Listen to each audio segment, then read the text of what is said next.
Oh, buddy, welcome back. I'm the Strategy Professor, and today we're going to be doing the tier list for the jungle for patch 10.9. So, as always, you can find timestamps in the description if you don't have time to watch the whole video. I'll also have a link in the description to this Google Doc, and within the Google Doc, I did create a little mini Google Doc for the top 5.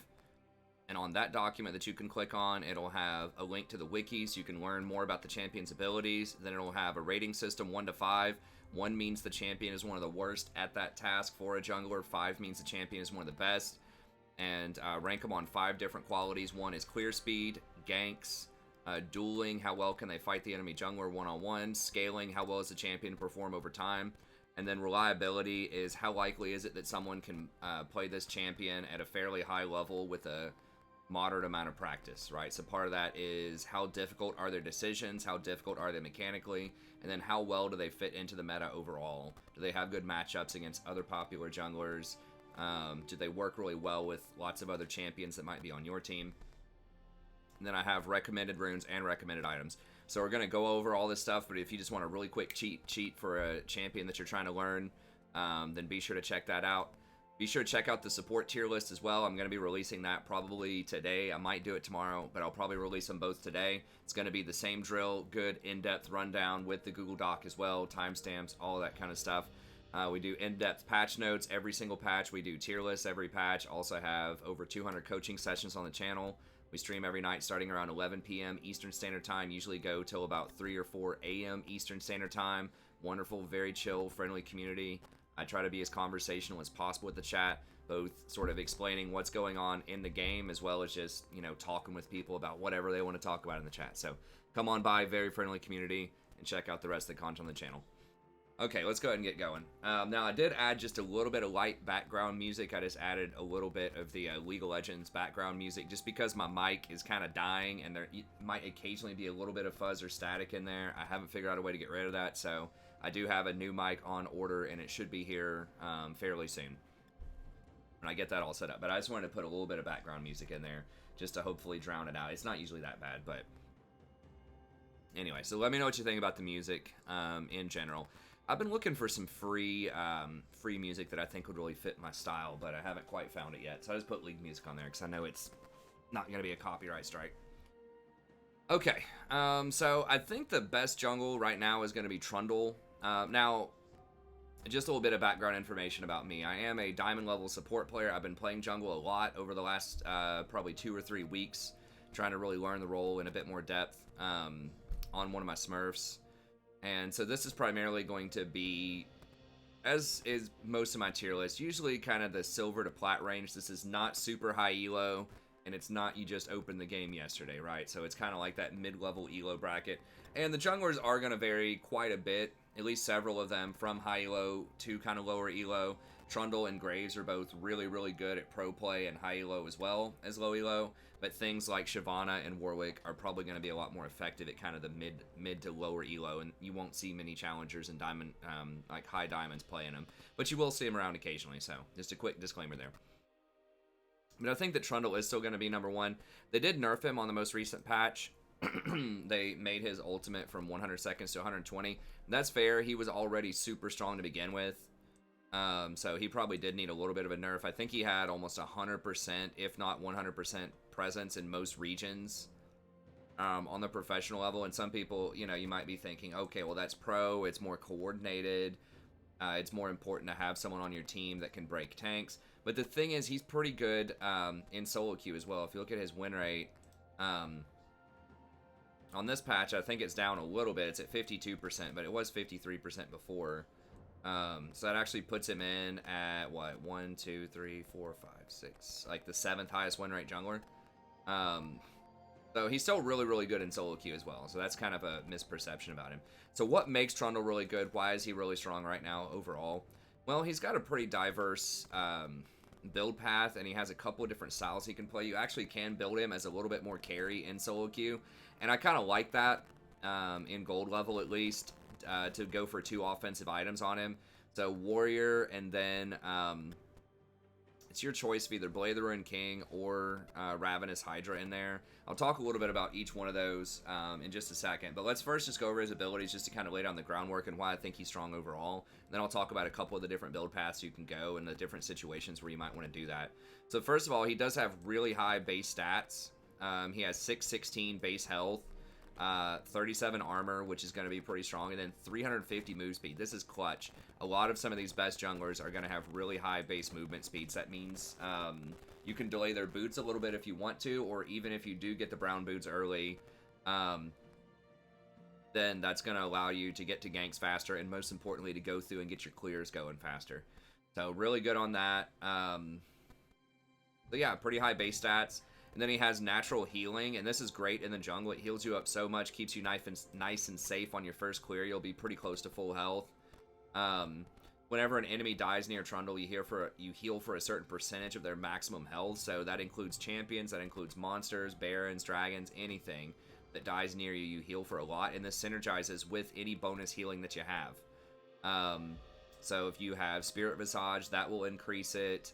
With your W ticking here, which we'll talk about in a second, which increases your healing by 25%, that increases it. So it's a really, really handy ability. And if you start getting kills in fights, if you combine this with like Triumph, which is pretty popular, like I said, any sort of other healing stuff, then it can actually be quite large.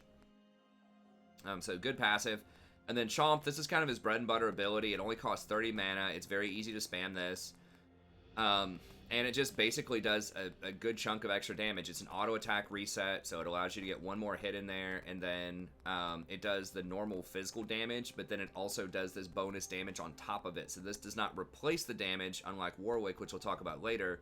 It does actually modify your auto attack. So if you have 100 attack damage, and this is maxed out, it's going to do, when you auto attack reset, it's going to do 100 damage plus the 100 here, plus 50% of your total AD, so plus an extra 50, so that's going to do 250 damage. So it's deceptively a lot of extra damage. And it like allows you to lunge forward a little bit and unstoppable. So this isn't always the case, but if they flash or something, usually you get to finish auto attacks anyways, but you will finish it. And it does apply a very small slow, 75% for 0.1 seconds. That does not work with Cheap Shot, I don't believe.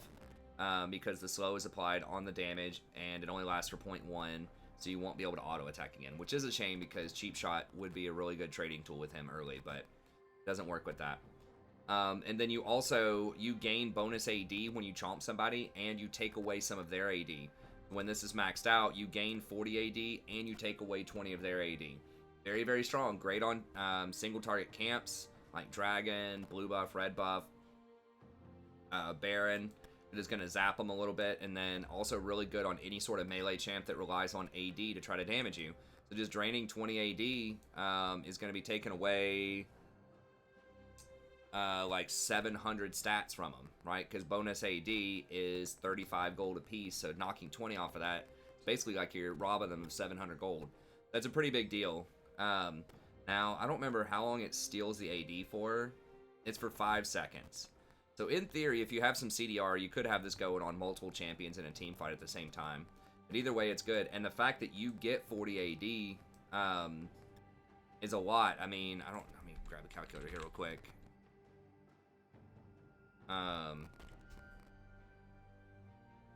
Yeah, so it's giving you 1,400 gold worth of stats. So you're robbing them of 700 and you're gaining 1,400. So that's a 2,100 gold swing. Every time you cast it. So that's a really, really powerful ability, obviously. So that's your bread and butter ability. It's great. It's low cooldown. Historically, he's gotten Trinity Force. People have kind of moved away from that. We'll talk about the items here in a second. But very good spammable ability. Just make sure you're using it with the auto attack. Make sure you auto and then chomp after that, because it's a lot of extra damage rather than just chomping without autoing first, if you have the opportunity. Okay, and then Frozen Domain, this has been buffed several times, and that's part of why Trundle is coming back to the meta. They ended up buffing his Frozen Domain. They buffed the movement speed to where now it's 30%, and they buffed the attack speed to where it starts at 30 and goes all the way up to 100% bonus attack speed. And when you're getting these extra auto attacks in there with the extra AD, that goes really, really well. So attack speed is 25 gold a pop, so this is 2,500 gold value for 8 seconds. When you're standing on this. That's a huge, huge buff. And the cooldown's ticking when you cast this. So really, it's only going to be, like, if you have, I don't know, 30% cooldown or something like that, it's only not going to be up for, like, 2 seconds in a fight. So it's almost always up in the mid to late game whenever you cast it. And it's a huge radius. I forgot the, yeah, it's 1,000 radius. That's 1,000 in every direction. So it just takes up, like, an entire lane. Really, really powerful. And you get a huge amount of movement speed, 50% movement speed, which is a huge amount of gold, too. So he just gets, like, all of these free stats. Like, he gets a bunch of AD, steals their AD, gets a ton of bonus attack speed, gets a ton of movement speed. So he just gets all of these really nice things. And he gets plus 25% healing from all sources, okay? So that includes your passive.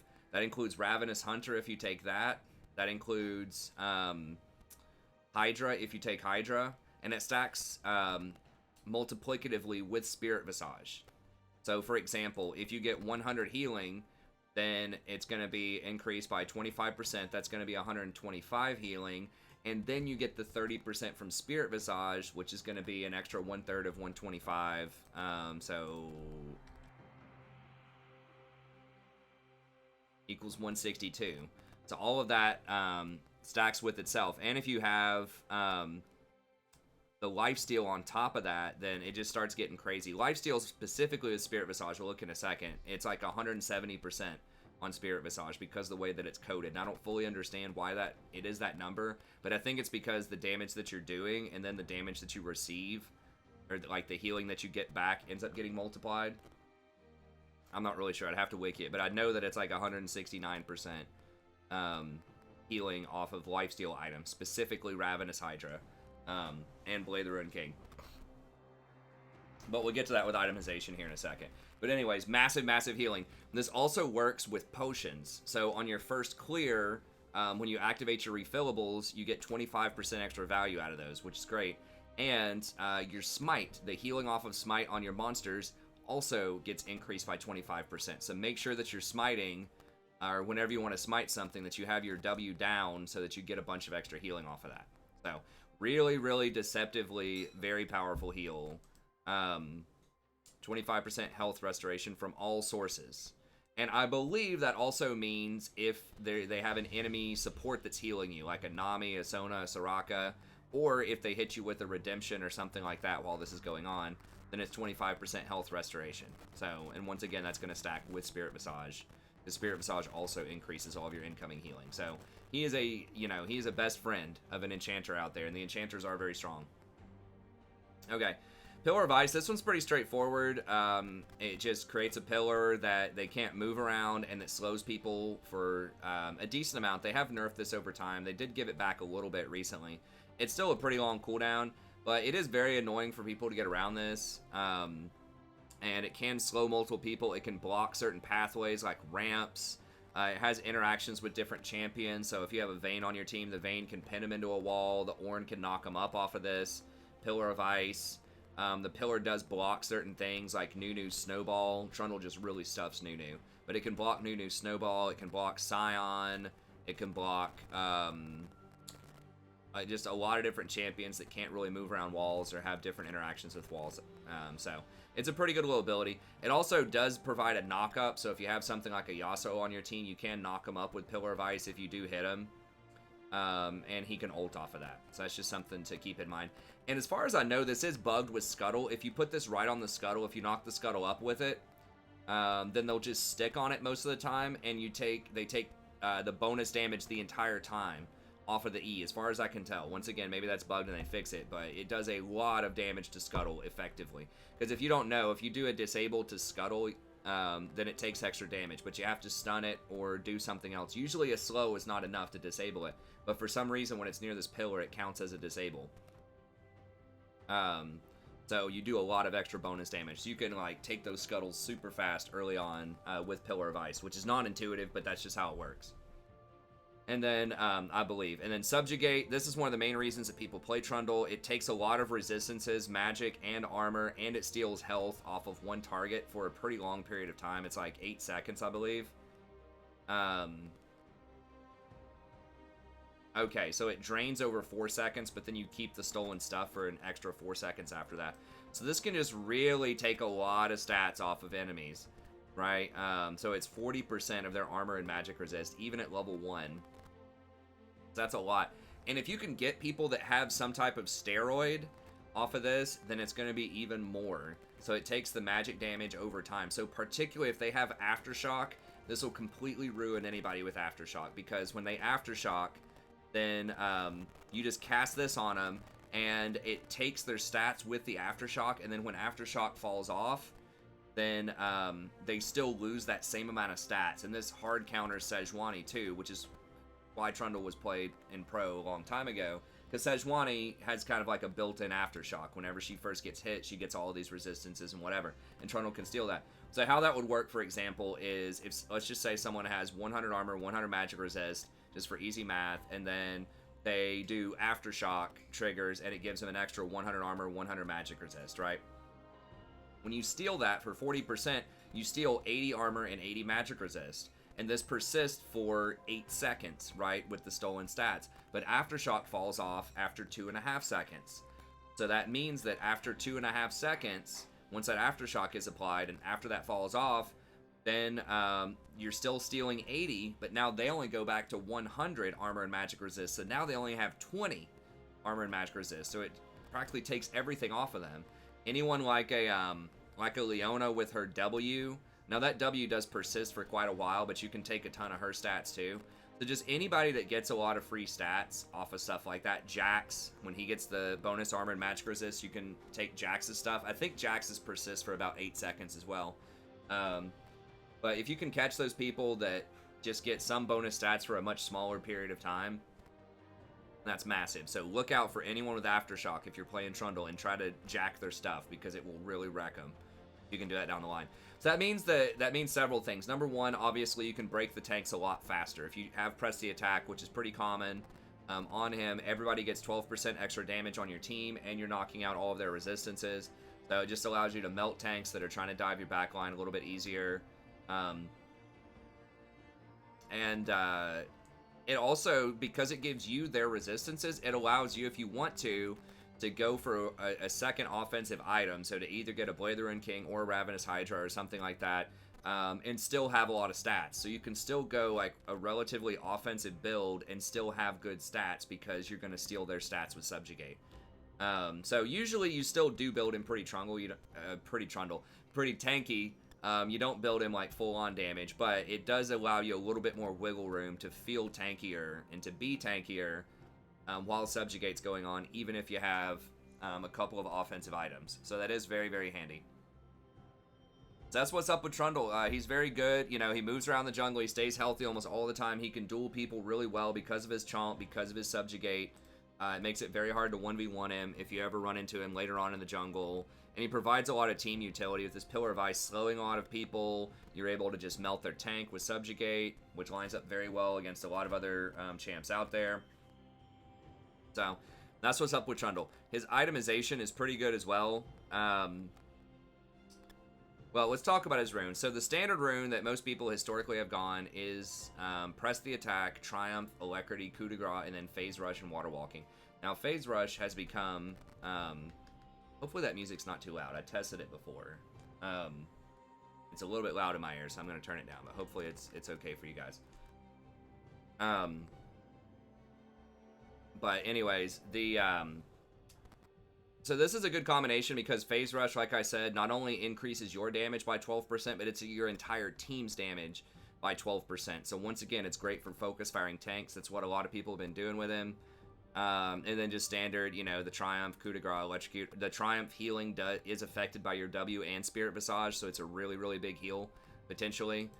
And then Phase Rush and Water Walking has kind of become the new rage on a lot of different champs. Phase Rush, if you smite somebody with Chilling Smite, it does trigger it, and it does give you, for 2.5 seconds, that extra, I think, 15% movement speed. Pull up the runes here. Oops. I don't know what I was pressing, but it wasn't keys. But that's something that a lot of people are kind of running on a lot of different champs right now, is it gives you 15% bonus movement speed for 2.5 seconds. So It's pretty good. I mean, you're already kind of fast. I'm a little skeptical of Phase Rush because they're already going to be slowed and you're already going to have so much movement speed.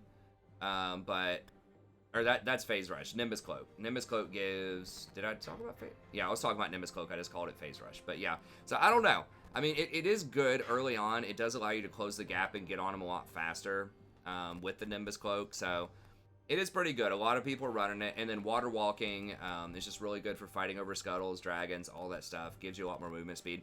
I do think that there is something to be said for going like Ravenous Hunter plus something like Ghost Poro and lower Elo, because Ravenous Hunter just gives you a lot of extra healing with Spirit Visage and your W, which you're going to have a lot. So I think you get a lot of extra healing out of it, although you don't put out, like, I don't know. You do put out a decent amount of damage, but I like that. And I like Ghost Poro a lot. I like keeping my ward item and going Ghost Poro at lower elo, because people just don't ward enough most of the time. And getting the extension on the wards just so you have more vision, so you can kind of track the enemy jungler a little bit better, is very, very useful. Especially if you're trying to sneak objectives, which I do all the time on a lot of the junglers. So it's okay, but this is kind of what most people are running, is Phase Rush Water Walking. Now this is becoming a little bit more popular now, is Phase Rush, Nimbus Cloak, Celerity Water Walking. So just going all the way down that tree and just getting Phase Rush on top of that. So that's another movement speed modifier. So you gain 40% to 60% bonus movement speed and slow resist. The 75% slow resist is pretty legit. For a pretty long period of time, so that does give you a lot more sticking power, especially with Nimbus Cloak. And then Celerity is going to increase your movement speed even more. I mean, you're just going to come in like a freaking rocket when you're on your, like, you're going to hit the speed cap probably when you're on your W, running after somebody, and then you chilling smite them and you trigger Phase Rush. You're just going to be moving super fast, so that is handy. And then this does allow you to get the Ghost Poro Hunter. Now, other people will go Triumph and Alacrity. You can do that as sort of your secondaries instead of Ghost Poro and Ravenous, but I really like Ghost Poro and Ravenous if you can afford to get them.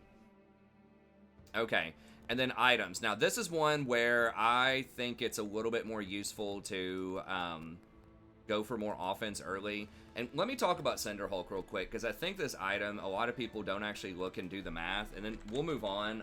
I just want to talk a lot about Trundle and Shyvana, because those are the two that I play a lot and talk about a lot, and we will get into a couple of the other ones in a bit, but I know especially because I'm playing them, people are probably going to have questions about why I'm playing them, why I'm doing certain items, what do I think is good about them. Oh, we've got it over here. Let me just go ahead and pull this up. We're going to grab items and Cinderhulk. There we go. So Cinderhulk is one of the least efficient items. It's just a hot pile of garbage most of the time. Like, you can get it on tanks that have very specific bonuses with the health, and they need to get that. But I think that too many people do it on Trundle and lower elos. I mean, if you just look at the cost efficiency here, it's only 61% gold efficient. So you're paying 1,500 gold for this item, and it only has 300 health on it. Basically 345 at the start, right? So it's only 920 gold. So when you purchase this in the early game before you have any other health items, it's going to give you, you know, about 900 gold. There might be a couple of runes you can get and like maybe bump that up a little bit, but you're basically losing between 500 and 600 gold just right off the bat in the early game, which is terrible. Now, it does offer this Immolate, which does help you clear a little bit. It does help you get specifically Raptors, which is really nice. So it does offer that wave clear. That's not that much when you're dueling somebody, though. Like, the damage does add up over time, but it's only 325 range, so it's in a team fight. You're not going to be getting it on a lot of people most of the time. And this immobilizing thing really doesn't work that well with Trundle, because the only thing that you have that immobilizes is going to be your pillar. And whenever you disable somebody for the Cinderhulk bonus, then it explodes around you, not around your disable. So when you hit somebody with a Trundle pillar from like 800 units away, your Cinderhulk's going to explode and not hit anybody because you're not going to be close enough. So unless you're literally right on top of them and you pillar them, you know, right on top of them, then you will get the bonus damage. But otherwise, you're not getting it. And you're not going to be able to get it on minions either, unless you just like randomly pillar in the middle of like a raptor pack or something. But then that's going to mess you up because you're going to have to walk around it. It's just going to be really annoying. So you just can't really take advantage of this new immobilizing thing with Trundle very well. So that's kind of wasted. So you do 300% extra damage to minions and monsters. So yes, it does help you clear. Raptors specifically are very annoying for Trundle to clear. So it does give you some clear. It's not like it's completely worthless, but it's just you're not really getting that much. It's not going to help you take dragons. It's not going to help you take barons. It's not going to help you take towers. It's not going to help you on ganks very much or when you're dueling the enemy jungle. It's just strictly basically for doing raptors. Everything else he does already pretty quickly. Like it's all right. It's nice against golems too. But I think if you get Tiamat, which we'll talk about here in a second, I think that's just a much better, more efficient item that you can build. So I think Cinderhulk is pretty garbage.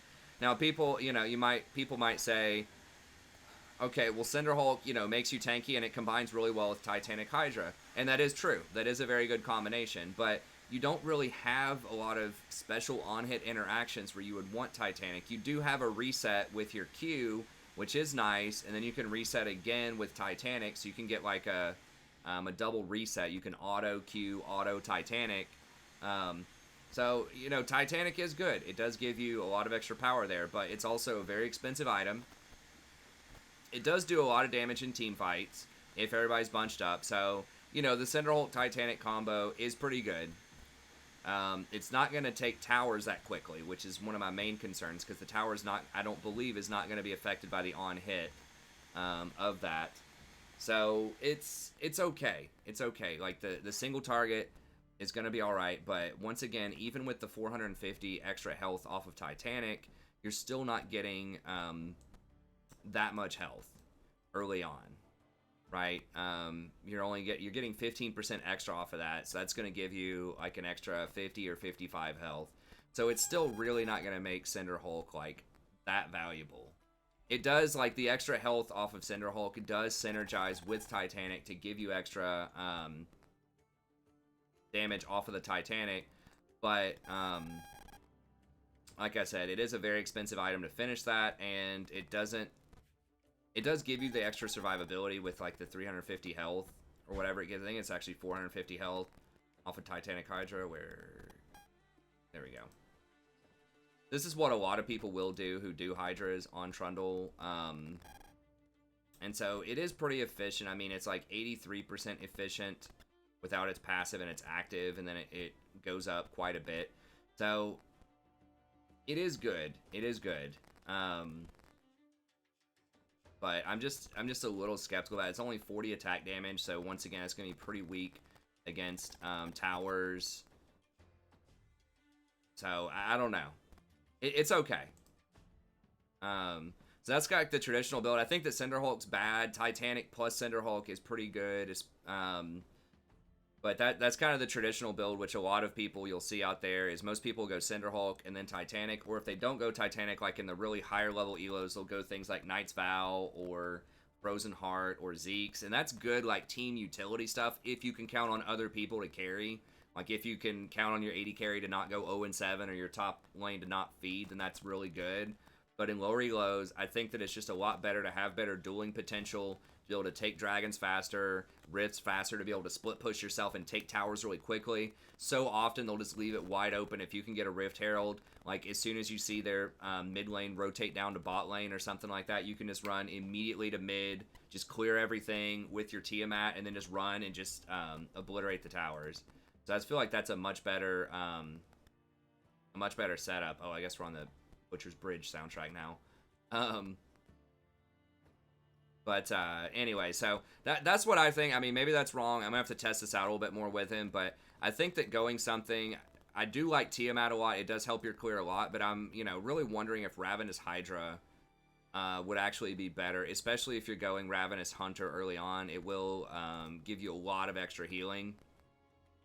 Because Ravenous Hunter does trigger off of damage that you do with items. So that is pretty handy. I mean, you can do Ravenous Hunter with Titanic, and that will give you some healing. But you get so much extra healing, right? You have your W, which gives you the 25% extra healing. If you have Ravenous Hunter, that gives you healing. And Ravenous Hydra can give you a lot of healing as well.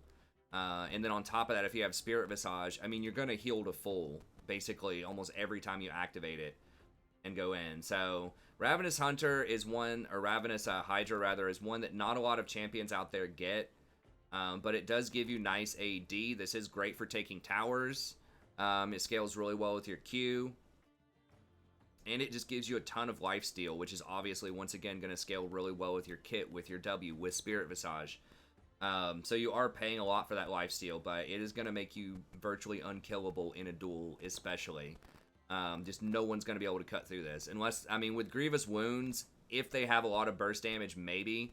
But it's going to just be so much healing, it's insane. And in team fights especially, you're just going to laugh off anything that's not, like, instantly blowing you up. So especially against a bunch of melee champions, a bunch of melee tanks and stuff like that, you can really go in there and tear people up with this Hydra. And it does help you clear waves really quickly too. Now, it's not an auto attack reset. Titanic Hydra is an auto attack reset, so that is something that does kind of suck. But it's only on a 10-second cooldown also, instead of a 20-second cooldown like Titanic Hydra. Now, this is more efficient by itself. It's 107% efficient. And I looked to see what's the difference between Tiamat and Ravenous Hydra if you upgrade it. And I believe upgrading to Hydra is like 120 to 125% gold efficient, which is pretty good for an offensive item. So, you know, some people just sit on Tiamat, but it actually is a pretty good bargain just to go ahead and finish one of the Hydras.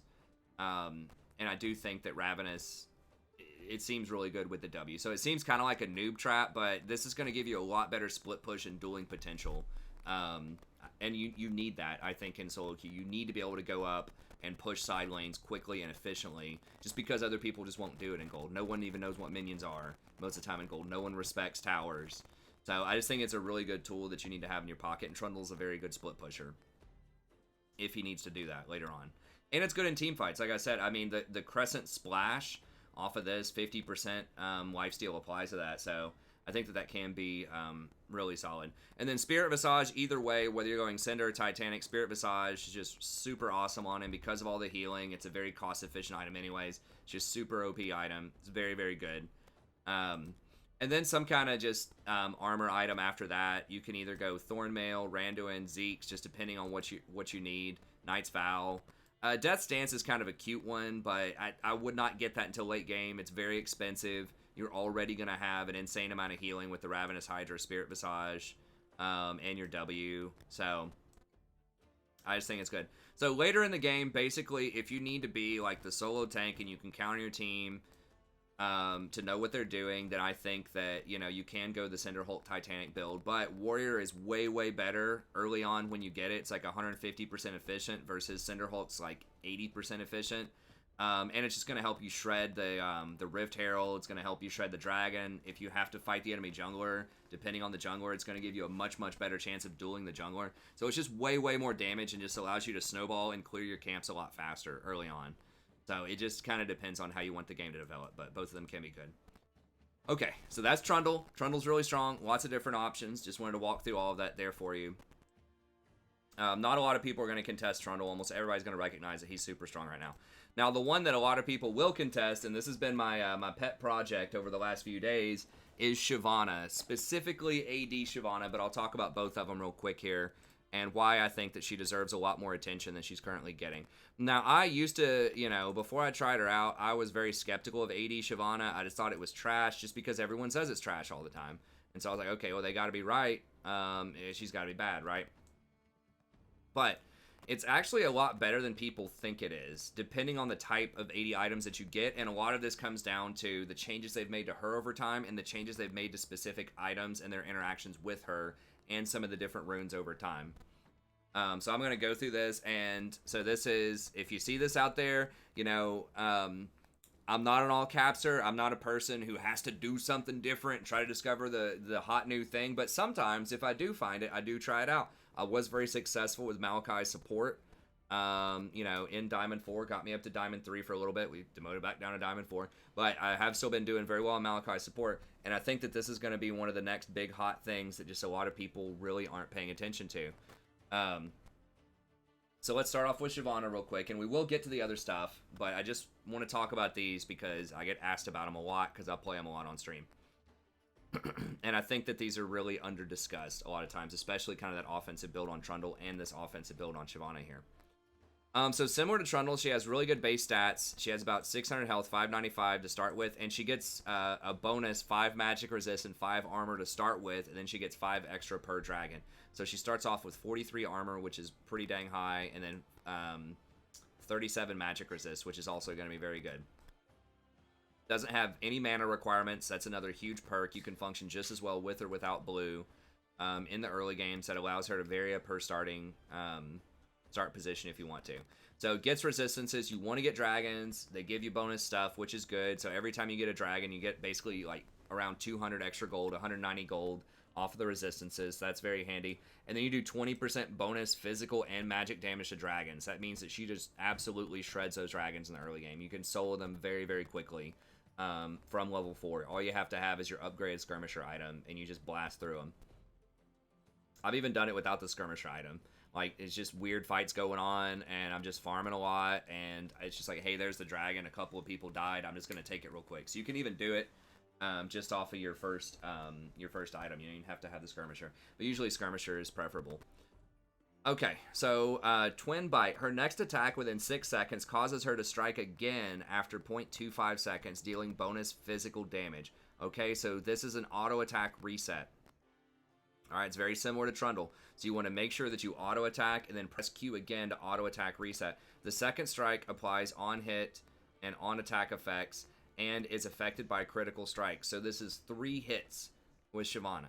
So you get your normal attack and then you press your Q and it does another normal attack and it does this bonus damage on top of that, okay? So that means that she actually scales, like, that ability scales really hard with AD. And it's total AD, not bonus AD. So your base AD, you know, the 70 AD that you have to start with, also works with this. So if you have, you know, let's say 100 total AD, you would hit for 100 once. Then you press Q, it's going to hit for 100 again. And then it's going to do, if this is maxed out, an extra 80% of that. So that's going to be 280 damage. Effectively, if you auto attack and then Q for the reset auto attacks. That's a really huge hit. So that scales quite well with AD, and it's on a very, very low cooldown. Every time that you auto attack something, then it does this extra cooldown, and I believe that when you press Q, no, it doesn't go on cooldown until after the animation's finished, but still, every time you auto attack, then this goes down off of cooldown. So it's up like every 2 or 3 seconds, realistically, in a lot of fights. So very, very good. And if you are, if you're in dragon form, then it strikes all enemies in a cone in front of you twice. So it hits them twice with this bonus damage and triggers the on-hit abilities twice. So if you jump into a fight and there's like 3 people grouped up, you're going to blast them all with, you know, all of this stuff. Right, so it's going to do your basic attack damage, and then it's also going to do 160% of your total AD. So it just like deletes people. And if you have any sort of useful on-hit effects, like Blade of the Ruined King, it's going to hit them 3 times the Blade of the Ruined King if you auto attack reset on it. So that's really, really good. Oh, the second strike can't critically try. Oh, never mind. It does. Okay, so it doesn't trigger the on-hit effects with the dragon where it's hitting everybody twice. So it does the bonus damage, but it doesn't trigger the on-hit for like a crazy amount. But you can still get a triple hit even in normal form with Twin Bite plus the on-hit. But if that's not on your primary target, it doesn't apply Blade of the Ruined King to everybody that you hit. If you hit like 5 people with it, I suppose. But it still will to your primary target. Okay, Burnout. This is another bread and butter ability. As you level this up, the radius gets bigger. She surrounds herself in flames, gives her really good movement speed. You know, up to 50% bonus movement speed for 3 seconds. If you touch an enemy with it, it goes up to 7 seconds. And it scales really well. So 7 seconds of this damage is going to be 490 base damage. That's maxed out, and it's going to be 140% of your bonus AD. 140% bonus AD ratio on a base ability that does 490 damage in Burnout if you can stay close to people the entire time. That's just a huge amount of damage, and every time you auto-attack somebody, it's going to do an extra 5% bonus AD on hit, plus this damage to everybody around you. So with your Q, that's an on-hit effect. So you auto-attack when this is going on with Burnout, and then you Q, and it's going to trigger the auto-attack, or the on-hit twice. So then you're going to get to do, 3 hits of this effectively to everyone around your target. So it's a ton of extra AoE damage, scales really well with your bonus AD. So it's magic damage that scales with bonus AD, and I think that's why people get confused thinking that AD is really bad on Shyvana, because they think, okay, well, she does mostly magic damage. True, but Burnout scales with AD, so it's just kind of funky if you've never looked it up before, that it's magic damage that scales AD. Okay, and your radius goes up a lot whenever you're in dragon form. Okay. And then your Flame Breath. Now, this is with AP Shyvana. This is her marquee thing. She shoots out a little ball of fire. If she's not in dragon form, it's just like a little line shot. Does pretty good damage. 220 base, 70 AP scaling, and 30% AD scaling. So AD still does affect this a decent amount. And then every auto attack does 3.75% of the target's maximum health. So once again, you auto attack, you Q, and then it's going to trigger that 3 times. So it's going to be 10% of their maximum health.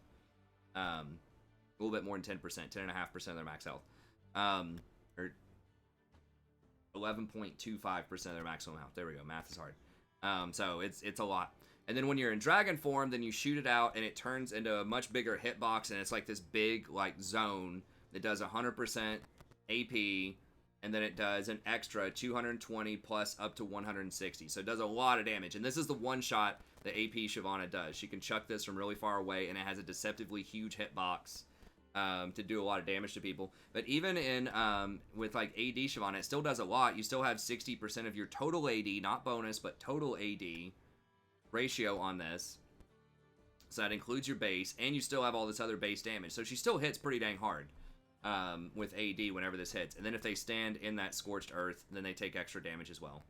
Then you have your dragon form itself. You charge up Fury over time. Every time you auto attack, and Q stacks it really fast, you get Fury, and then when you go into dragon mode, you jump for a certain distance, you do a little bit of magic damage. It does have a 100% AP ratio, and you get some bonus health, and you get bonus attack range, and it buffs up all of your abilities.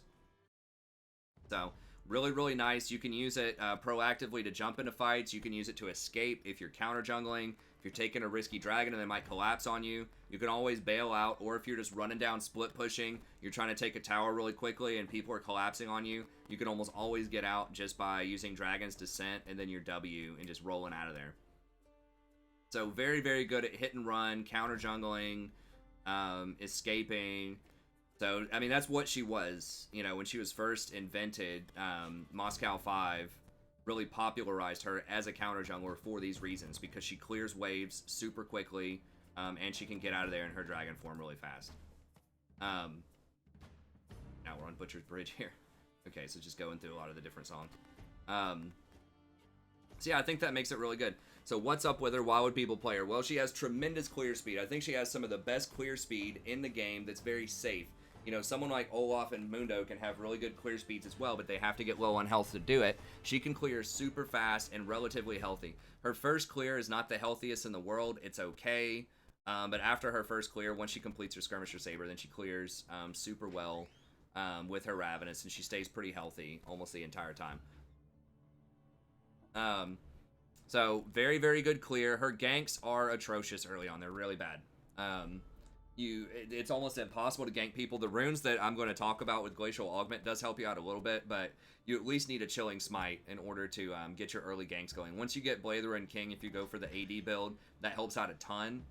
But in general, your ganks are going to be pretty crap. But fortunate enough for you, ganking, power ganking early, I think is a really bad strategy in gold most of the time. It's really risky. Just a lot better to farm up, get the objectives, and just take some opportunistic ganks if you want. She's decent at counter ganking. If you fly in with Dragon, and you have some CC to help you out, like if there's a Leona or a Nautilus or something on your team, just somebody else that can CC, she can do the damage. If you can hold them still, she can blow them up. But she's not going to be that great at, killing people by herself. Usually they can just run away from her. Okay, dueling early on, pretty bad. You just don't have a ton of base damage. You have really good scaling, but this doesn't have any base damage aside from this. And you don't take really aggressive runes typically. You're not going to be taking Press the Attack or Conquer or anything like that. And this does like good AoE damage over time, but it just does not have a lot of burst damage early on. So you really do not want to fight people. Fortunately, though, you don't have to, right? If they invade you, you can probably get away, which is burn out and just run from them, right? Or if you have Dragon's Descent, you can dragon away. So you do kind of have to track the enemy jungler, and you do want to avoid them as much as possible and just farm them out. I mean, I've had people take like half of my jungle, and it's not even really a big deal. You just go down and take their other half of the jungle. So just avoid people, trade. You're going to clear faster than almost anyone else in the game. And you can always just take objectives on the other side of the map. So you just kind of have to outthink them, outmaneuver them a little bit. But her dueling is pretty atrocious early on. Now, later on with the AD, once she gets Warrior, Blather, and King, and especially if she gets a Spirit Visage on top of that, she's going to be able to beat up almost anybody late game. Now, you know, maybe someone... I've beaten up like a 3-item Jax before with her when I had 3 or 4 items as Shyvana, so it can be done. Now, if it's like 6-item Jax or like 6-item Fiora or just like the, you know, insane premier, like best of the best, yes, they're going to be hard to beat. But you can split and you can beat up a lot of other champions out there. You do a lot of damage.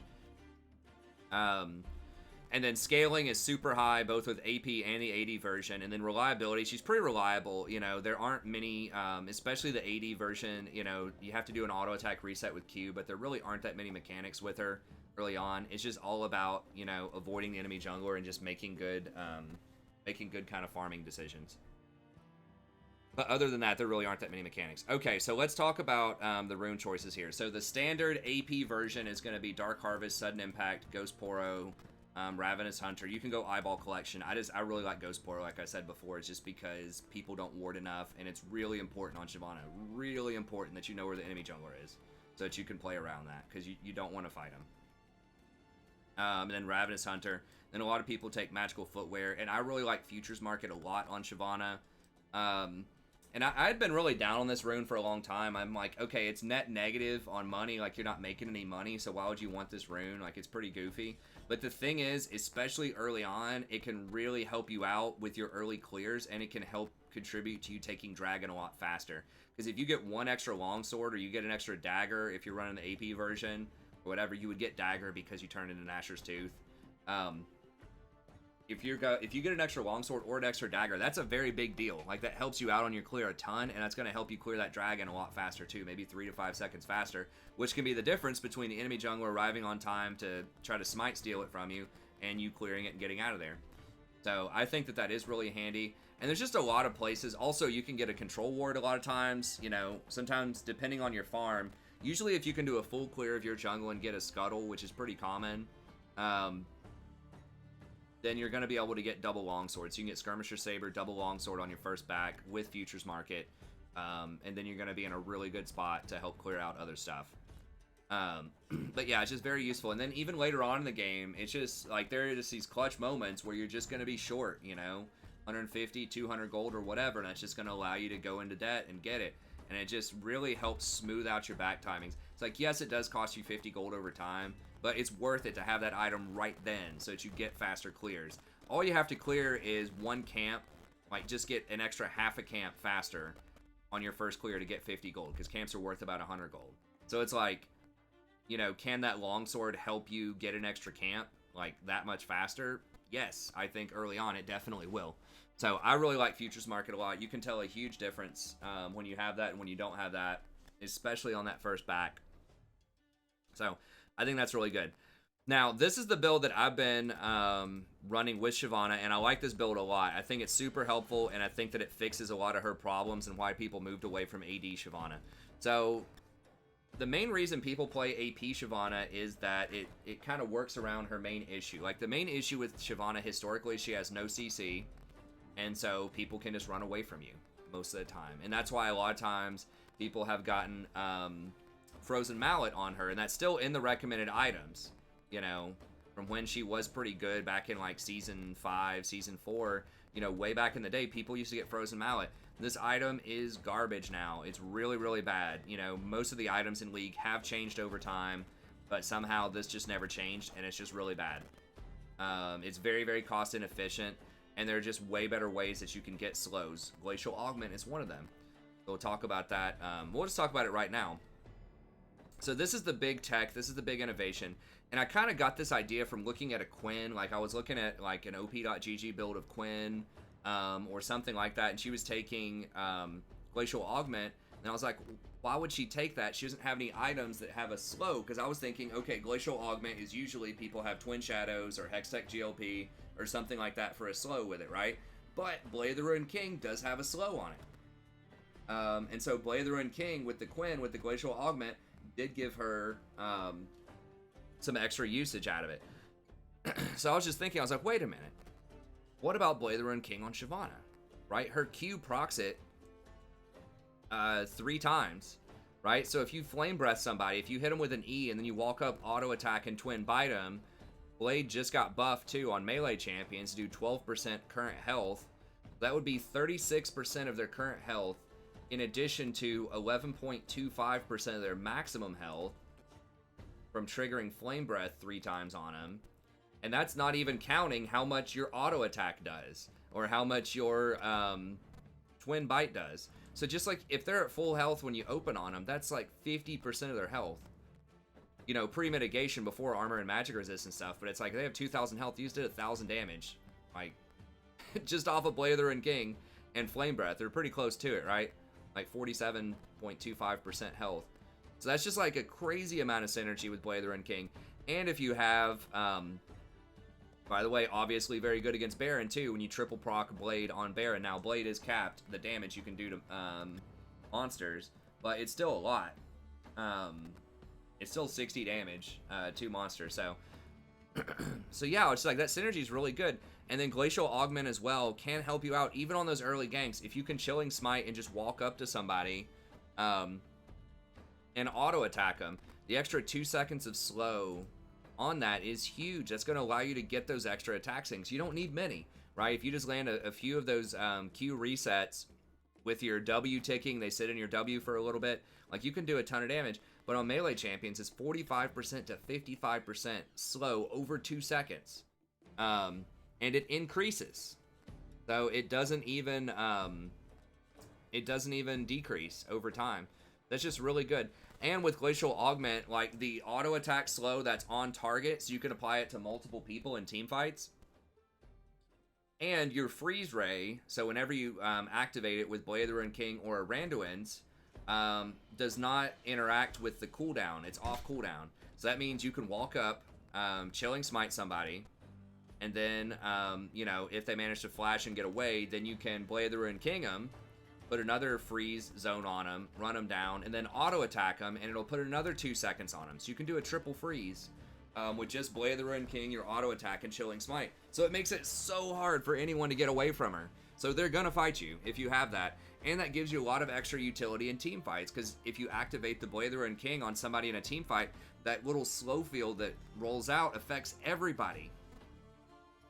So it just gives her that utility that she's been missing the whole time of being able to apply this huge slow. If you have Randuin's, whenever you do that, like if you jump into the middle of the fight, and you have like Spirit Visage and Randuin's, you can activate that Randuin's, and it's going to slow their entire team and put out 5 different slow fields. So it just creates this huge quagmire where people just can't move, and you're just sitting there blasting them, you know, with your W, auto attacks, you know, Blade of the Ruined King triggers, all of this stuff. So it just gives her a ton of extra utility.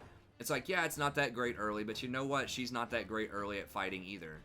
But even when you come online with just the Bilgewater component of Blade of the Ruined King, it'll still apply that slow field. So I think it's really, really good if you're going for a Blade of the Ruined King build, which I think is excellent on her. So that's kind of the new technology that I'm going for. Like I said, it does even help just with the auto attacks on ganks. If you can just get that Chilling Smite and then flash in an auto attack or something, you can get those slows. So it gives her the utility she's desperately needed. You can go Magical Footwear because you're already super fast early anyways with your W. So you're not really going to be missing the boots. Her base movement speed's 350, and then she has that 50% movement speed running around. Futures Market, talked about that already, super good. Then you also have Approach Velocity. Once again, going to help you close the gap. So this works super well with Chilling Smite. It gives you that 15% bonus movement speed when you're moving towards an impaired champion, and then when you auto attack them with Glacial Augment or Blade of the Ruined King or whatever, you get the extra 15% bonus movement speed.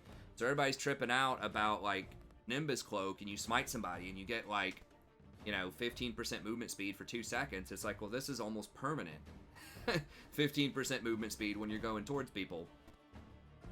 So I think that's really good. It does also help you show up to fights incidentally sometimes. If your teammates are already in the middle of a fight and there's some kind of slow or disable going on, which is almost always happening, you get 15% when you're rolling up too before you even slow anybody.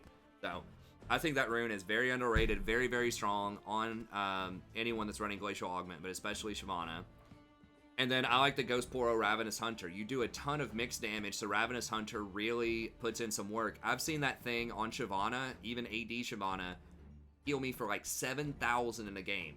7,000 on a secondary rune. It's an insane amount of healing. And it gets amplified by Spirit Visage. Now let's look at Spirit Visage here real quick. And I know we're just about out of time. And I know it's just basically been talking about 2 champions the whole time. But I'm really hype about these. A lot of fun. I've been doing a lot of research, been practicing them a ton. And I think that these builds are both really fun, and I think that they're really powerful. But if you look at Spirit Visage, like, the healing on this thing is absolutely nuts, and a lot of people don't. And I didn't understand this either, and I'm still not sure the mechanic, like, how this works.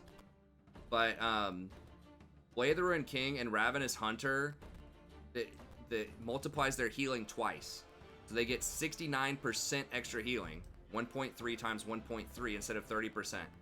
That only happens if the heal comes from lifesteal. I don't know why that works, but if the wiki's saying it, wiki's probably right about it. So that is huge. That's why I'm saying Trundle with the W, Spirit Visage, and Ravenous Hunter is absolutely nuts healing. Even if they have grievous wounds on you, it's still going to be a crazy amount of healing. Same is true of Shyvana. That triple proc Blade the Ruined King, when you have a Spirit Visage on it, and Ravenous Hunter is just going to, like, you know, you just watch your health bar just go up. It looks like a freaking Mundo ult. It's so much healing with Spirit Visage. And once again, Spirit Visage, if anyone else heals you, Redemption, Soraka, Sona, whatever's going on out there, just summon or heal. It's going to heal you for a ton. So I think that that is just the 3 combo there that is tremendous on Shyvana. Warrior into Blade the Ruined King into Spirit Visage. It's just absolute devastation. And then the final item you can get is that Randuin's Omen, which once again is going to give you that huge AoE slow. And it's going to protect you from getting bursted out by crits. It's got a lot of utility to it, but especially that slow with Glacial Augment is just absolutely massive. Just gives you one more tool for completely wrecking people with Glacial. So I think that's awesome. Now, I have tried Death's Dance, and I do think it is good on Shyvana. The problem is it's very expensive. It's 3,500 gold, and if you're trying to get Blade the Ruined King plus Death's Dance, which is what I was doing, I feel like that's just too many offensive items. Yes, the healing is huge, but you are opening yourself up to getting bursted out a little bit more. So I think that just getting the Spirit Visage, which is only 2,800 gold, versus Death's Dance is 3,600, is the right call to make most of the time. Now, if they have just all AD, you can go Randuin's instead of Spirit Visage, and then maybe get Death's Dance after that, or, you know, some other armor item. But Spirit Visage is so clutch. Now, if you want to go for the AP build, you can go Runic Echoes, Nashers, Merelonomicon, Deathcap. That'd be pretty much how you go. So when do you go AP, when do you go AD? I would default to AD unless your team just absolutely needs the AP. You clear a lot faster with that because, remember, your W, your little burnout, scales off of AD. It does not scale off of AP. It has no AP scaling whatsoever on it. And that's one of the major components of your clear. Now, your E is going to do more. So you can do up to 220 with the E. I guess I took down the Shyvana page, but you can do up to 220 with the E, which is nice, but it's not nearly as much, remember, as the 140% scaling, AD scaling on your W.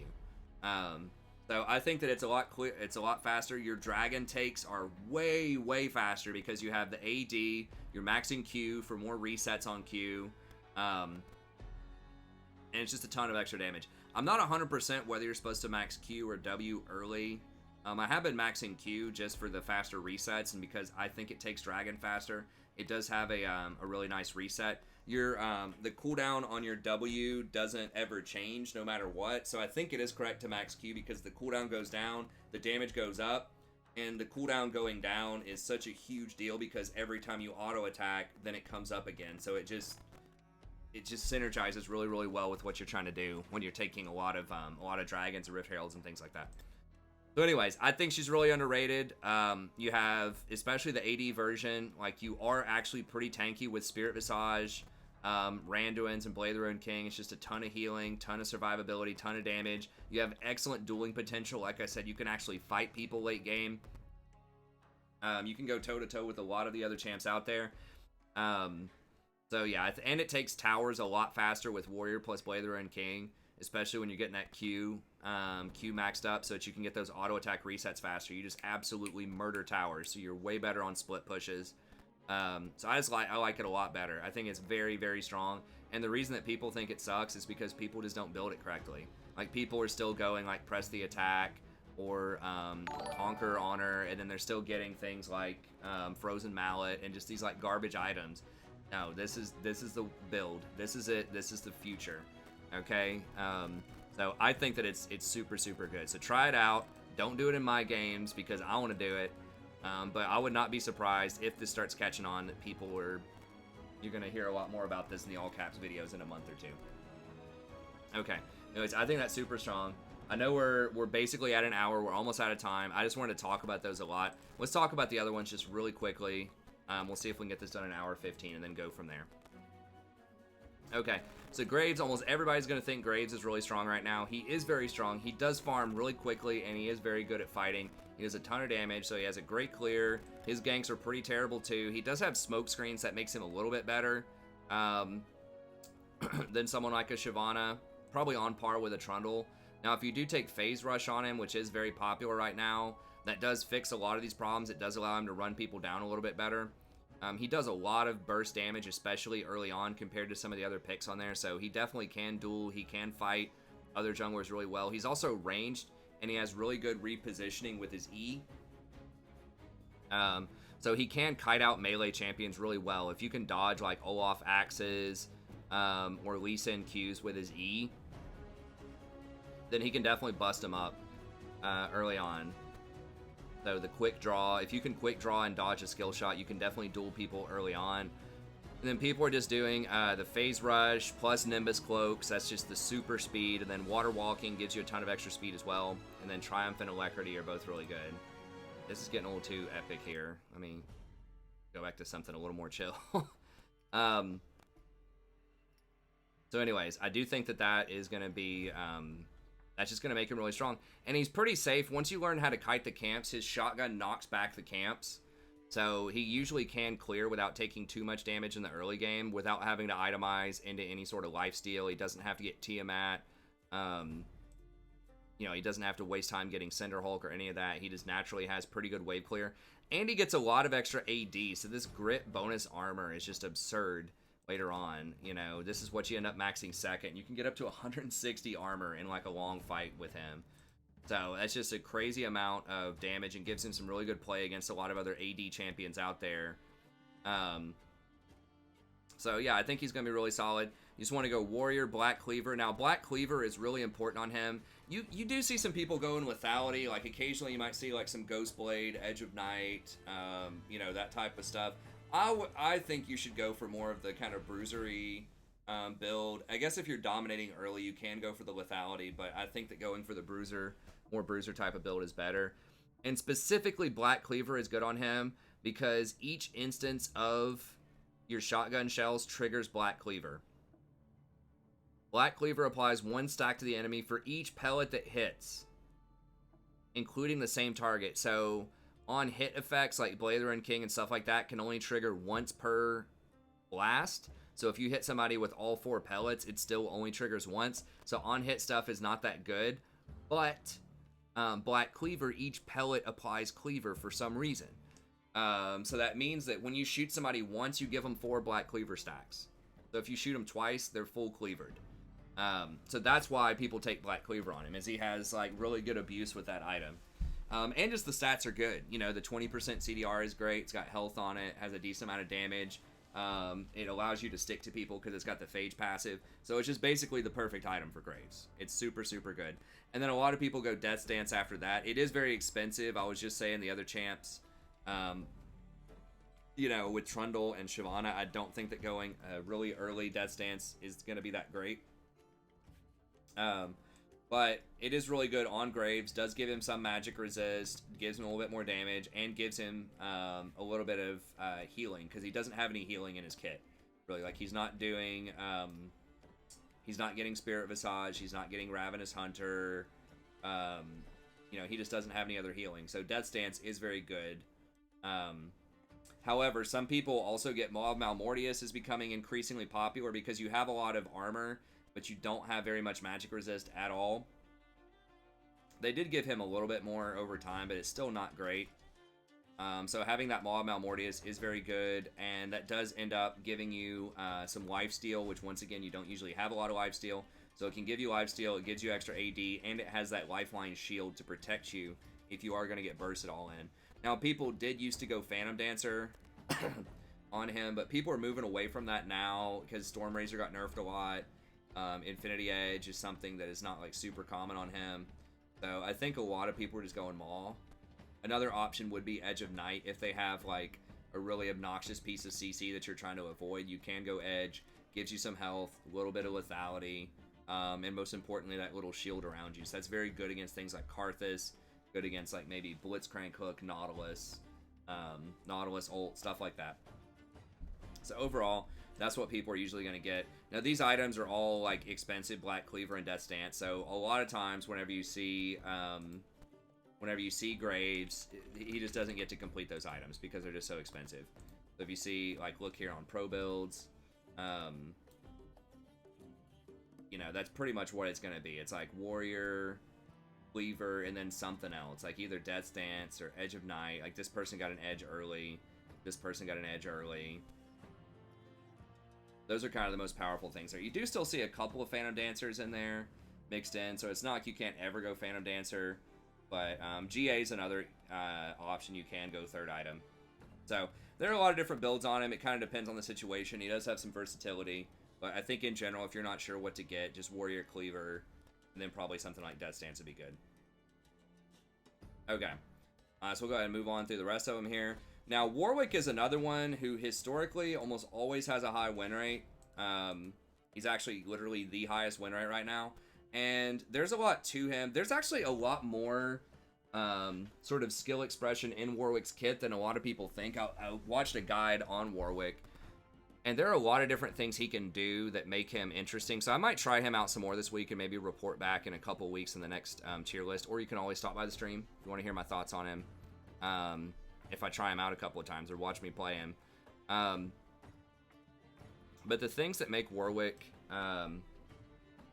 particularly interesting are his Q can allow him to follow people. So if they flash and you hold down the Q when you chomp somebody, then you follow them through their flash. You can follow people through teleport with this. So if they're teleporting and you latch on at the last second, it'll follow them through the teleport. I've seen people do it through like a Rise ult. Just anything that can. I don't know what happens if you latch onto like a Scion when he's trying to ult. I think like you'll follow him for a little bit and eventually fall off. I'm not really sure. So there are a lot of interesting interactions, but it also makes you unstoppable whenever you do this. Dashes behind him.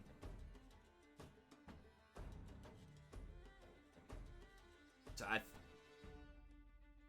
unstoppable while lunging and channeling. The displacement's knockdowns and stasis. So crowd control is deferred.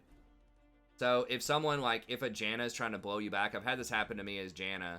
Like, if you're, you know, on the AD carry or whatever, and Janna is about to ult, and you chomp down with the Warwick, the Janna ult will not knock her back.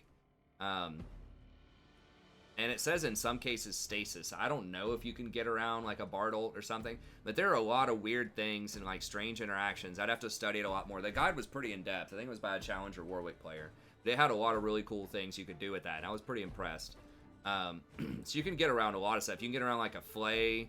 I think this guy went through a Thresh Flay off of it and got back to the AD carry. Like he had his little Howl charged up his E, and then he jobbed the Beasted off of a Thresh who tried to Flay him, and then he was able to like flash and fear like the ADC and finish him off. there's a lot of like really interesting things you can do with that. It's a very cool ability. And then the other one is his Infinite Duress. It makes you immune to crowd control, so you can jump through stuff with that, which is pretty cool. So you can like jump through an Ash Arrow, you can jump through like a Vagar Cage, you can jump through Janna Tornadoes and stuff like that. So being able to jump different CC to get onto people, it's a really cool outplay potential there. And then you have the Primal Howl too. You can activate this to block damage, like a big piece of damage if Jinx is trying to ult you or something like that. Then you can reactivate it to slow people. So I think there are a lot of really cool little interactions with him. He has pretty good base stats. I mean, 550 and 335 base movement speed, so a little bit slower than some of the other ones.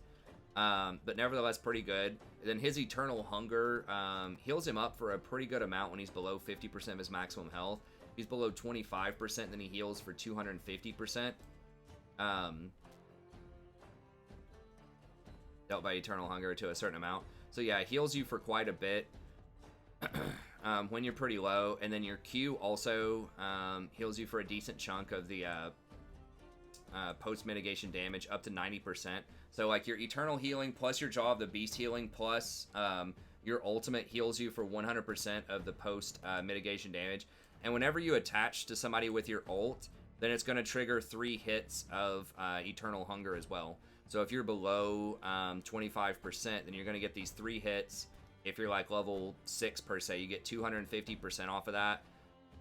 So that's going to be, what, like 50 healing per. So you're going to get 150 off of that health back. And then you also get the Infinite Duress. And if you have Ravenous Hunter or Spirit Visage or anything like that, that's going to be, it just adds up to a ton. I mean, basically, if he's below 25% and you have a Spirit Visage, you're basically going to 100% if you ult somebody. So it's just it's very easy to bait people with Warwick. They think he's low, and he just heals for an absurd amount.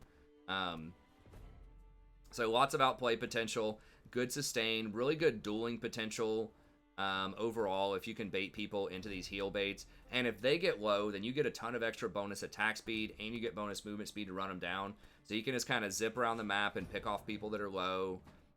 His Primal Howl is also really good CC in team fights. If you can get into the middle of the team, like flash in there and activate your Primal Howl, or use like a Q or your ultimate to get in there.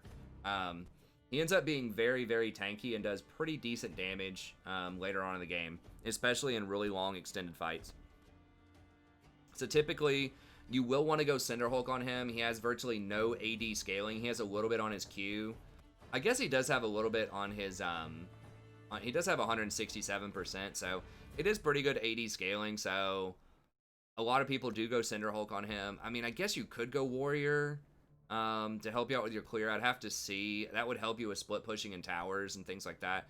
But in general, you do want your health to be as high as possible, because that means it's going to be easier for you to get below 25% to get that extra bonus. So I think he's one where you probably want to stick with Cinderhulk. And then Titanic Hydra, you definitely want with him. You need the Tiamat to help you out with the clear, because you don't have any AoE damage. So Cinderhulk and Tiamat will help you out with that. And then this triggers on hit effects, the Infinite Duress. It triggers it 3 times, so it will actually trigger Titanic Hydra 3 times. And he's healed for 100% that he deals to the target during his Infinite Duress. Now, I believe it's all damage.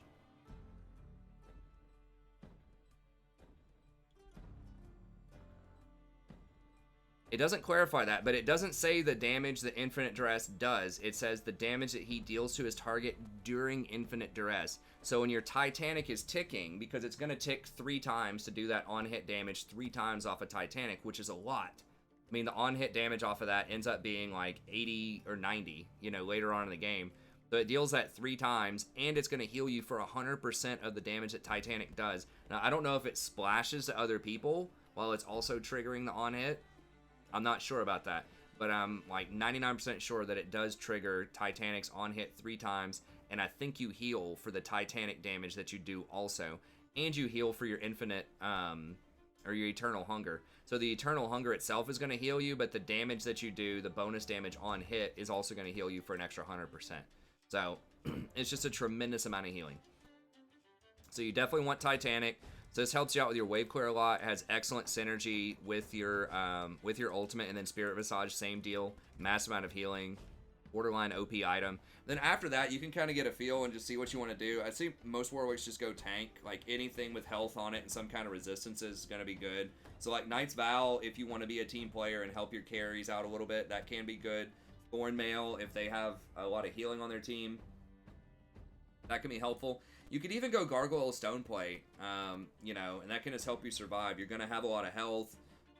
It's going to give you a ton of resistances. And you're just, like, if you can't do damage for 4 seconds, it's not really that big of a deal. You can just wait till your cooldowns come back up. You know, after you're already in there, you're Eternal Hungering, then you're waiting on your next Jaws of the Beast, you can just go ahead and pop your Gargoyle and absorb a lot of extra damage. I mean, Gargoyle plus Primal Howl is like, I mean, you're taking 0 damage. Basically, so I think you don't see that too often on Warwick, but I think that's something to consider. You can go Blade of the Ruined King really late game, or something like a Death Stance if you want to. Blade of the Ruined King does trigger 3 times off of Infinite Dress, so that is interesting. But he doesn't have any auto attack resets. The Q is not an auto attack reset, it's just extra damage. So it doesn't have like the same kind of synergy with Blade as some of the other champs, but overall, really good. Great for hunting people down. I have actually a pretty hard time fighting Warwick, honestly, both with Trundle and with Shyvana. So he's a tough cookie a lot of times in solo queue. But anyways, good champ. Definitely give him a try. And then Wukong, we'll go through these last few pretty quickly. Honestly, I haven't played Wukong. I don't play against Wukong in the jungle that much. He's banned a lot, but he does scale. He does do a lot of damage. I'm not sure about his clear speed. I think it's okay. He does max the Nimbus Dash first, and then you're just going to want to go Warrior Cleaver. Your ultimate triggers or stacks up the Black Cleaver a lot on the entire enemy team. That's really good. And then after that, I think people just typically go Death Stance with him or GA or just some kind of like hybrid defense-offense item. So they did nerf him on this patch. They nerfed his Q a little bit. They nerfed his armor a little bit. But he still is going to be pretty strong. So he did fall a couple of percentage points there. Yeah, he was like 54 or 55%.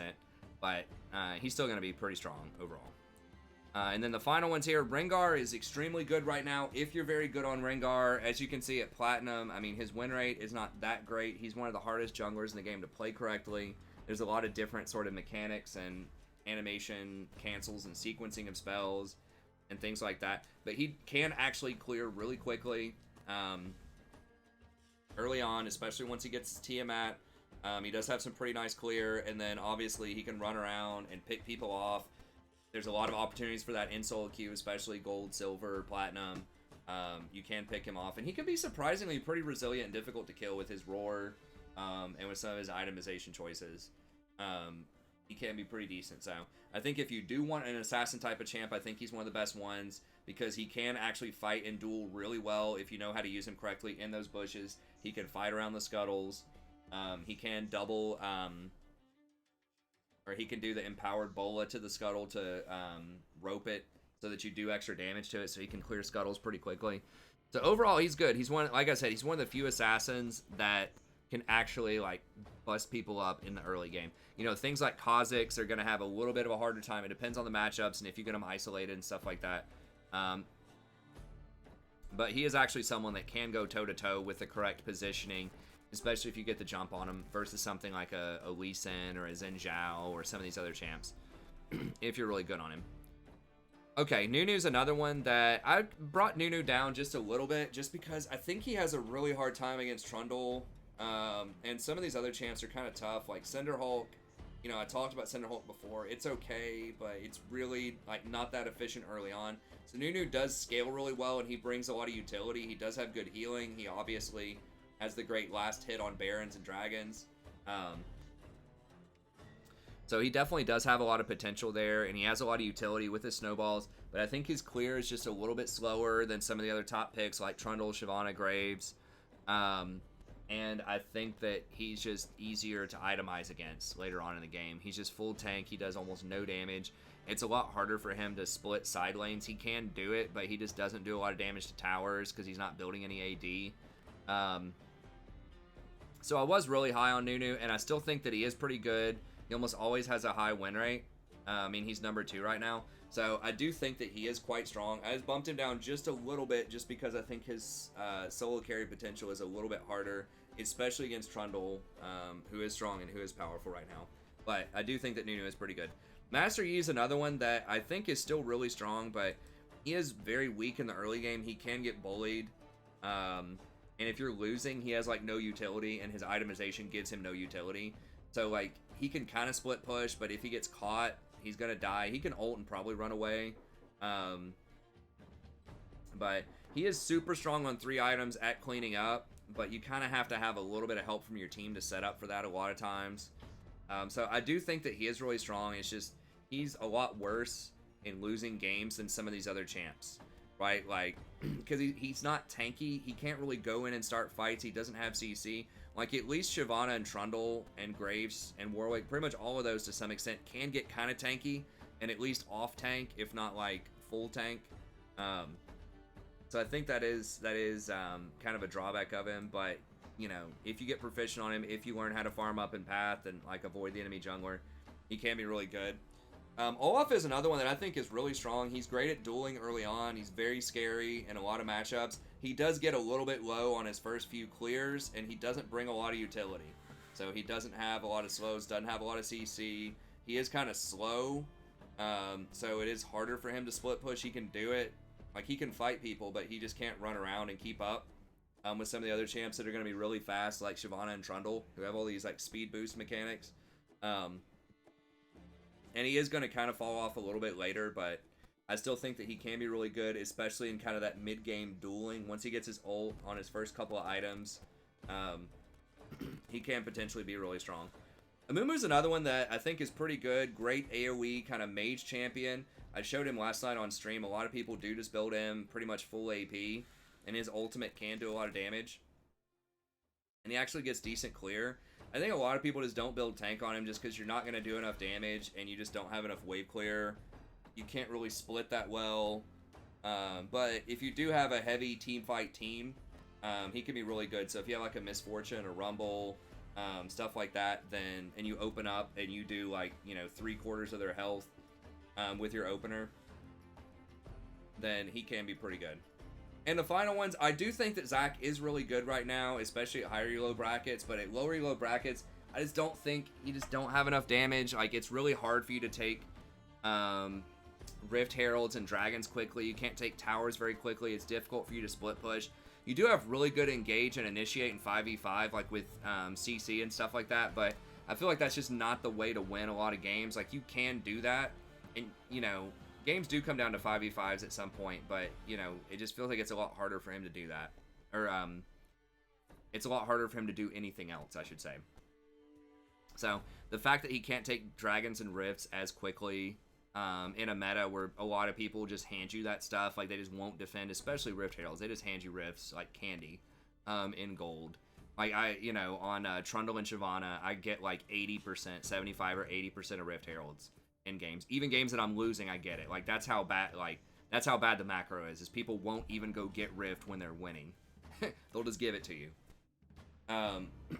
So anyways, I just think that's kind of a knock, but he does get a lot better starting in Platinum, where people actually defend objectives and you can't go get them for free super quick early on. Then he's going to get a lot better when it really comes down to team fights a lot more. And when split pushing, junglers aren't as valuable because your team actually understands what waves are and they actually go and manage the waves. So like your mid laner, top laner will actually go and get the side waves instead of just chase people around the enemy jungle for 10 minutes. Then he gets a lot better. But, you know, gold and lower a lot of times, even probably in low platinum, it's really nice if you have a jungler that can solo those objectives quickly and can split really quickly, especially if they can take towers fast, and he just doesn't do any of that. Okay, Jack's pretty good, pretty strong. I just think that some of these other champs just get online a little bit faster, and they just have a bit more utility, mobility, stuff like that. But I haven't played Jax, haven't played against Jax very much, but I do think he probably is pretty good. I just think these are a little bit better if you itemize them correctly. Vi, excellent level 6, excellent early game, kind of falls off after that. She does have really good clear, so she's alright. Shaco, if you're really good on him, you can make him work, but he is a very risky pick. You have to get a lot of good early game ganks. You are going to fall behind if you don't get those ganks. So that can be kind of rough. And then Mundo is kind of like my question mark mystery pick. I do think that he can be really strong. He has been getting a bit more attention. He has been winning a lot more. I like his style. He does power farm really fast. He is a tank. He can do a lot of damage with his E. It's just he does get kind of low, and it's like he's very, very vulnerable to grievous wounds. So he doesn't have shields and stuff like that to get him back in, and it just feels like you don't have any other steroids in your kit, really. He's very good against a lot of other AP champs, because your E does give you a lot of extra magic, it's not technically magic resist, but magic damage reduction. So I think in like heavy AP comps, he can be someone to consider, but I'll have to try him out. I'll have to see. I just think he doesn't have synergy with some of the other, he doesn't have a lot of scaling. Like, he has high base damages, but he doesn't have scaling. I mean, I guess he scales like pretty well with health. I don't know. I'll have to explore him a bit more, but he has been ticking up in the win rates lately. I'll have to check it out. Then, as usual, like, Lee Sin and Elise are very good in high lows. I think they're too risky in low lows unless you're a challenger smurf. And then Ivern, I really like Ivern a lot, but once again, I think you need much more coordinated play. If you have to be able to push side lanes and take objectives by yourself, or if that's the optimal thing to be doing, Ivern's going to be terrible at that. So he's just a lot better if you have good organized teams. You can set up your camps and win around team fights. But I just think at, you know, low platinum and lower, it's going to be a lot harder to do that. Anyways, that's going to be it. Sorry for this extra long video. I know I took a very long time talking about Shyvana and Trundle, but I do think that those are two of the best right now, and I think that they are underexplained and underexplored a lot in solo queue, especially the AD Shyvana build. So I just wanted to give you guys a rundown. But anyway, stay tuned for next week. It might shuffle up a lot, you know, as I learn more, as I practice some more stuff. But I do think that these are really good picks for you out there. But that's going to be it. Have a good day. We'll see everybody next time.